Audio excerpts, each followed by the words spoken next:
কিন্তু যখন আপনি নতুন বেতন স্কেল দেওয়া হবে, তখন কিন্তু 15% এটা কিন্তু থাকবে না, এটা কিন্তু অমিট হয়ে যাবে, এটা কিন্তু রিমুভ হয়ে যাবে। তো 15% রিমুভ হয়ে গেলে তার বেতন রিমুভ হবে 9,512 টাকা কমে যাবে, আর বেতনে বৃদ্ধি হবে 8,700 টাকা। তাহলে কি বেতন বাড়লো না কমলো? আমি যে কথাটা বলছিলাম যে নতুন বেতন স্কেলে আমাদের বেতন কমবে না বাড়বে, একটা প্রমাণ দিলাম আমি। আসসালামু আলাইকুম। পে স্কেলের আজকের আলোচনা আপনাদের সবাইকে স্বাগত। আজ আমি পে স্কেলে যে বিষয়টা নিয়ে আলোচনা করবো সেই বিষয়টা হচ্ছে, অনেকে শুনে হয়তো আমার উপর একটু নাকচ হতে পারেন, অনেক কথা শুনে বিরক্তি ভাবও করতে পারেন। তবে বিষয়টা, আমি যে বিষয়টা আলোচনা করব, এই বিষয়টা আমি আলোচনা করার জন্য উদ্বুদ্ধ হয়েছি এই কারণে যে পে স্কেলে বর্তমানে যে আলোচনা হচ্ছে বাস্তবায়ন নিয়ে, এই নিয়ে আমি গতকাল একটি কন্টেন্ট করছিলাম। সেই কন্টেন্টের কমেন্টে দর্শক হিসাব দিয়েছেন আমাকে। ওই হিসাবটা দেখেই আমি নিজেও হিসাব করছি, তার পাশাপাশি ওই হিসাবটা দেখে, হিসাবটা আপনাদের আমি দেখাবো। এই হিসাবটা দেখে আমি আরো বেশি উদ্বুদ্ধ হলাম, বা আমি নানাচা করে দেখলাম আসলে এটা বাস্তবতা, বাস্তবতা আছে এই ধরনের কথা। বিধায় আমি এই কন্টেন্টটা, আজকের কন্টেন্টটা করতে উদ্বুদ্ধ হলাম। তো আমি আজকে যে বিষয় বেসিক্যালি যে বিষয় নিয়ে কথা বলবো সেটা হচ্ছে বিষয়টা এমন যে নতুন পে স্কেল বাস্তবায়নে বা পে স্কেল বাস্তবায়নে বা নতুন পে স্কেলে আমাদের বেতন বাড়বে না কমবে? নতুন পে স্কেলে আমাদের বেতন বাড়বে না কমবে? আমি আগে বলছি, কথাটা শুনে হয়তো অনেকে আমাকে গালিও দিতে পারেন, অনেকে মন খারাপ হতে পারেন, অনেকে অনেক মন্তব্যই করতে পারেন। কথাবার্তা বলি তো, কন্টেন্ট তৈরি করি তো, তো অনেকে বিভিন্ন ধরনের মন্তব্য করে, সেটা বিষয় না। আমি আস্তে আস্তে বিষয়টা ক্লিয়ার করার চেষ্টা করবো যে আমি কেন বলতেছি বাড়বে না কমবে। বিষয়টা খেয়াল করেন। তো আমরা সবাই জানি যে অল্প কিছুদিনের মধ্যেই হয়তো বা সাধারণত জুলাই প্রথম থেকে বাস্তবায়ন শুরু হবে, হয়তো মূল খবরটা আমরা জুনের মধ্যে পেয়ে যাব যে স্কেলটা কিভাবে বাস্তবায়ন হচ্ছে, বা এখন থেকে আলোচনা অলরেডি শুরু হয়ে গেছে। আলোচনাতে আমরা কি দেখতেছি? আলোচনাতে দেখতেছি যে পে স্কেলটা বাস্তবায়ন হবে 3টা ধাপে। প্রথম ধাপে মূল স্কেলের, মানে মূল বেতন স্কেলের 50% বেতন স্কেল বাস্তবায়ন করবে। দ্বিতীয় ধাপে বাকি 50%। তৃতীয় ধাপে অন্যান্য ভাতাগুলো, বাড়ি ভাড়া, চিকিৎসা ভাতা বা অন্যান্য যে ভাতাগুলো থাকে সেগুলো বাস্তবায়ন করবে। একদিন আমরা কিন্তু শুনে আসছিলাম যে প্রথম ধাপে মূল স্কেল 100% দিয়ে দিবে, পরবর্তী ধাপে ভাতাগুলো দিবে। এখন আবার শোনা যাচ্ছে অন্য কথা। এবং এই সমস্যাটা শুরু হয়েছে এখান থেকেই। সমস্যাটা এখান থেকেই শুরু হয়েছে। কেন বলেছি? যে মূল স্কেল এর যখন 50% আপনি দিবেন, তখন সেটা বাস্তবায়ন যোগ্য কতটুকু হবে?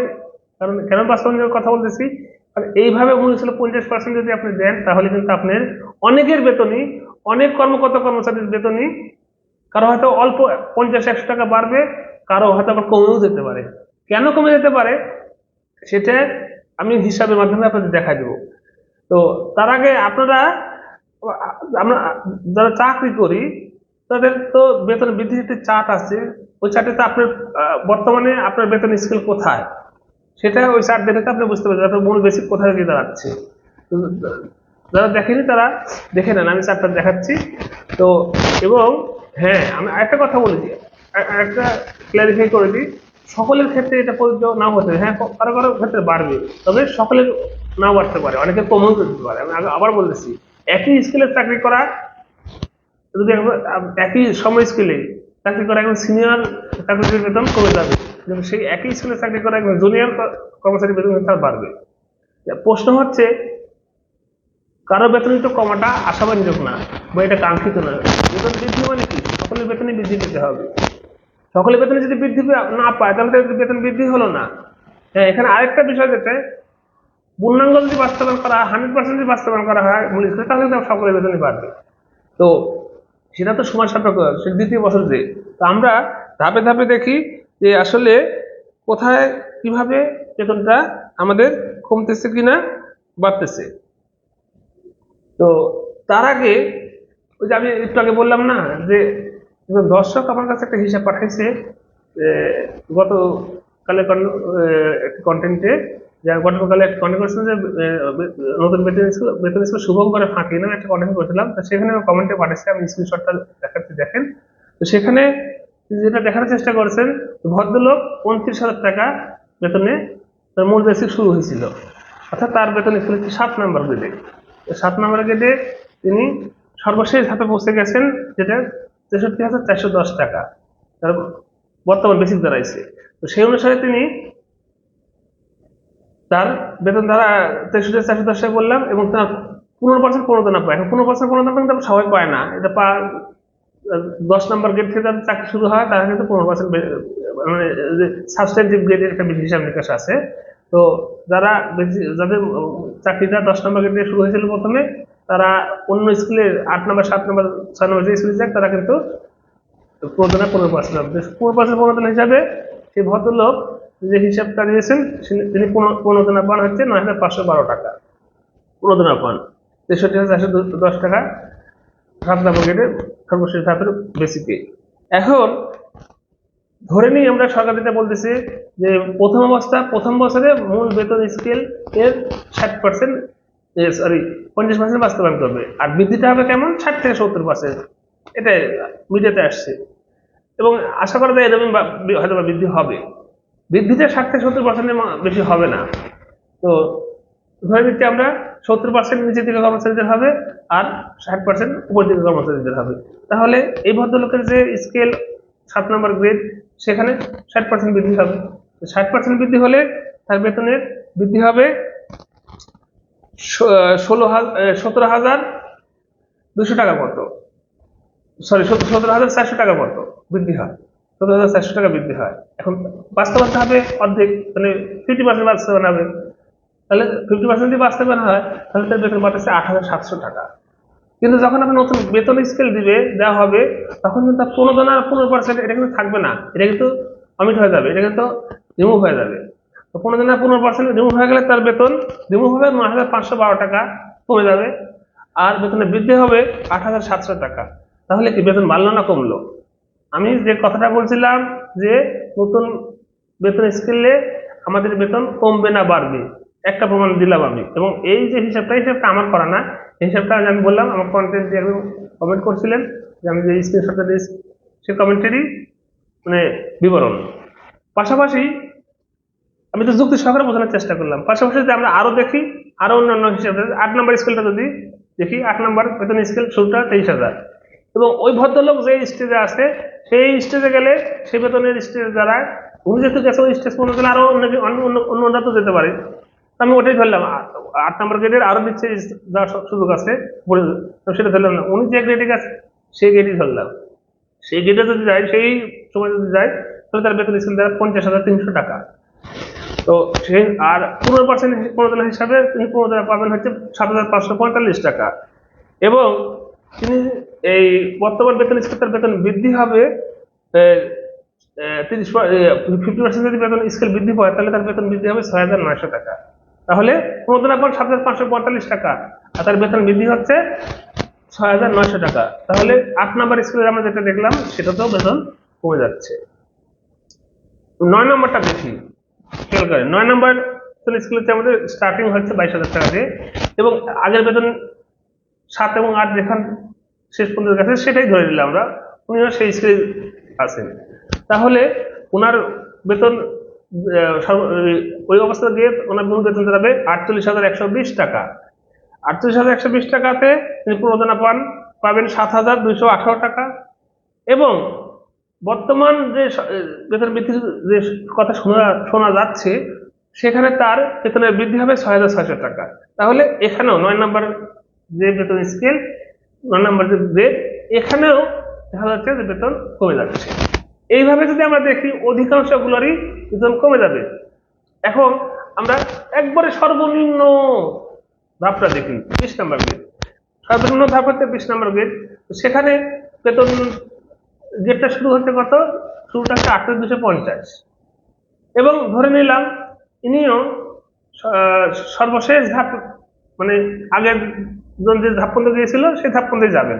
বেশি আমি না ধরলাম, কিন্তু এরা তো টাইম স্কেল পাবে বা বেশিটা আমি ধরলাম, ধরে নিলাম উনি 8,250 টাকা গ্রেডে থাকবে, এবং সর্বশেষ ধাপে ওনার এর আগেটা যে কটা ধাপ পর্যন্ত গেছে সেই ধাপ পর্যন্ত যদি যায় তাহলে ওনার মূল বেতন দাঁড়াবে 18,140 টাকা, 8,250 টাকা স্কেলটা ইনক্রিমেন্ট প্রতি বছর বৃদ্ধিতে।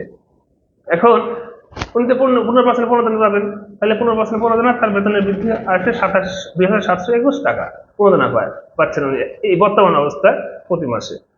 এখন তাদের তো যদি কর্মচারী এদের বৃদ্ধি পাবে বেশি, 70% বৃদ্ধি পাবে, তাদের কর্মচারীদের বেতন বেশি বৃদ্ধি পাবে নিচের দিকে স্কেলে, ধরে নিলাম তাদের 70% বৃদ্ধি পাবে। তো 70% বৃদ্ধিতে তার বৃদ্ধিতে হবে 2,887 টাকা, অর্থাৎ তার বেতন বাড়তেছে 186 টাকা মাত্র। আমি আবার বলছি, তার বেতন বাড়তেছে 186 টাকা মাত্র। তাহলে এতদিন ধরে বলা, এতদিন ধরে আন্দোলন, এতদিন ধরে এত মিনতি, এতদিন ধরে কাকতি করার পর যদি একজন কর্মচারীর বেতন 166 টাকা বাড়ে, তাহলে এই ঊর্ধ্বগতির দ্রব্যমূল্যের বাজারে এই 166 টাকা বৃদ্ধি দিয়ে তিনি তার জীবন কিভাবে চালাবেন? এই প্রশ্নটা আমি জাতির বিবেক সহ আপনাদের সকলের কাছে রেখে গেলাম, যে আমরা এই বৈষম্য দূর করার জন্য এই বেতন বৃদ্ধিটাই কি আমাদের জন্য কাঙ্ক্ষিত ছিল? যে 166 টাকা বেতন বৃদ্ধি হচ্ছে নতুন বেতন স্কেলে, হ্যাঁ হয়তো পরবর্তী বছর যায় আবার 2887 টাকা বাড়বে, তখন হয়তো 3,000 টাকা বৃদ্ধি পাচ্ছে। তার পরবর্তী বছর যায় আরো হয়তো বাড়বে, কারণ তখন বিভিন্ন ভাতা বেড়ে যাবে, সেটাতে বাড়বে। কিন্তু এখন এখন যখনই সরকার নতুন বেতন বৃদ্ধির ঘোষণা দেবে, তখন সাথে সাথে তো মূল্যস্ফীতি বেড়ে যাবে। কিছু অল্প হোক বেশি হোক দ্রব্যমূল্য দাম বৃদ্ধি পাবে, এর কোনো ভুল নাই, এটাই বাস্তবতা এবং অতীতের অভিজ্ঞতা এটাই দেখা যায় আমাদের দেশে। তো সেখানে কিন্তু বেতন বাড়তেছে, কোনো কোনো, আমি 7 নাম্বার 8 নাম্বার 9 নাম্বার গ্রেডের কথা বললাম, সেখানে সকলের বেতন কমে যাচ্ছে।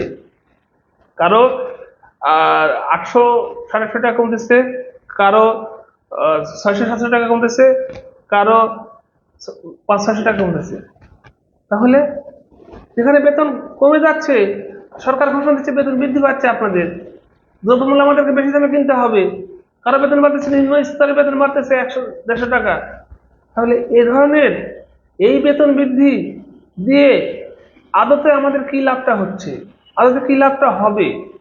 তাহলে এই মানে কৌশলী কথাবার্তা, কৌশলী বাস্তবায়ন দিয়ে একটি রাজনৈতিক সরকার, একটি রাজনৈতিক সরকারকে বলা হয় জনবান্ধব সরকার, জনগণের সরকার, সাধারণ মানুষের সরকার, সকলের সরকার।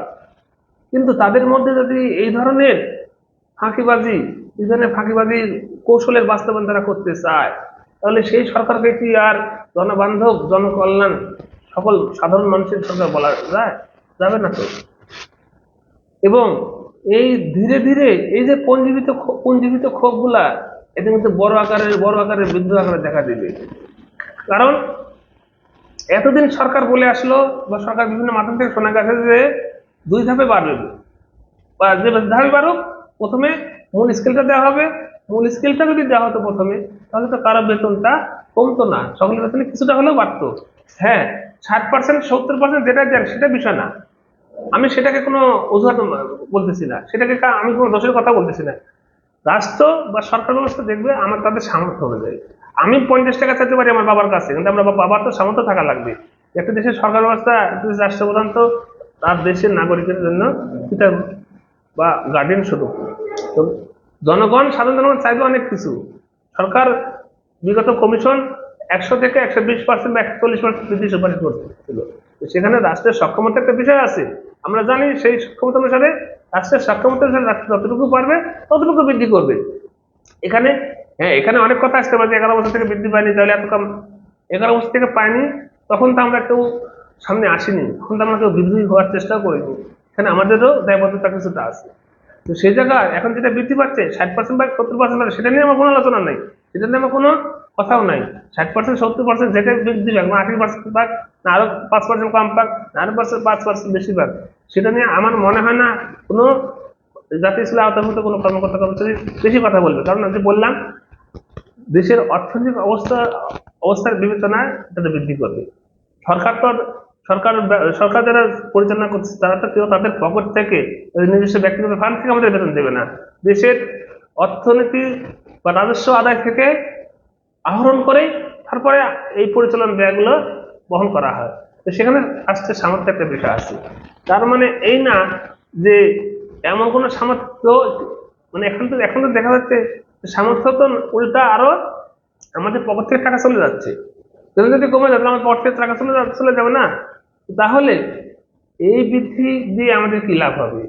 আদত নতুন বেতন স্কেলে তো আমাদের বেতন বাড়তেছে না, বুঝলেন, কমে যাচ্ছে, অনেকেরই বেতন কমে যাবে। কারণ কারো হয়তো 100, 150, 200 টাকা বাড়বে, ঠিক আছে, কিন্তু দ্রব্যমূল্যের দাম যে হারে বাড়বে 100, 150, 200 টাকা কিছুই হবে না। অতএব এলাকায় দেখা যাচ্ছে যে নতুন বেতন স্কেল বাস্তবায়নের ফলে প্রত্যেকটি কর্মকর্তা কর্মচারীর বেতন কমে যাবে। যদি এই পর্যায়ে মানে এই কৌশলে যদি বাস্তবায়ন করা হয়, প্রথমে মূল বেতন স্কেলে 50% এবং পরবর্তীতে ধাপে বছরে যায় আবার 50%, পরবর্তী বছরে যায় যদি ভাতাগুলো বৃদ্ধি করা হয়, এই কৌশল যদি সরকার বাস্তবায়ন করতে চায় তাহলে প্রত্যেকটি কর্মকর্তা এবং কর্মচারী সকলের বেতন কমে যাবে এবং সকলেই বড় ধরনের বিপদে পড়বে। এবং এই কৌশল যদি বাস্তবায়ন করা হয়, সরকার জাতীয় স্কেলের আওতাভুক্ত সকল কর্মকর্তা কর্মচারী রোশনালে করবে, এটি বলে রাখলাম। কারণ হ্যাঁ, এখানে আমি আবার বললাম, হ্যাঁ, নিম্ন মানে যাদের চাকরির বয়স কম তাদের হয়তো কমবে না বেতন, কিন্তু যাদের চাকরির বয়স বেশি তাদের বেতন অবশ্যই অবশ্যই কমে যাবে। হ্যাঁ, তাদের কমবে না আবার ঠিক তা না, কারণ তারা তো প্রয়োজন আবার কম পান, তারা এটা কম পাবে, তাদের বেতনও একেবারে না কমলেও মানে ওইভাবে বাড়বে না, কারো বেতনই বাড়বে না, এক কথা শেষ, কারো বেতনই বাড়বে না, কারো বেতনই বাড়ার সুযোগ নেই, বাড়বে না, অধিকাংশগুলোর বেতনই কমে যাবে।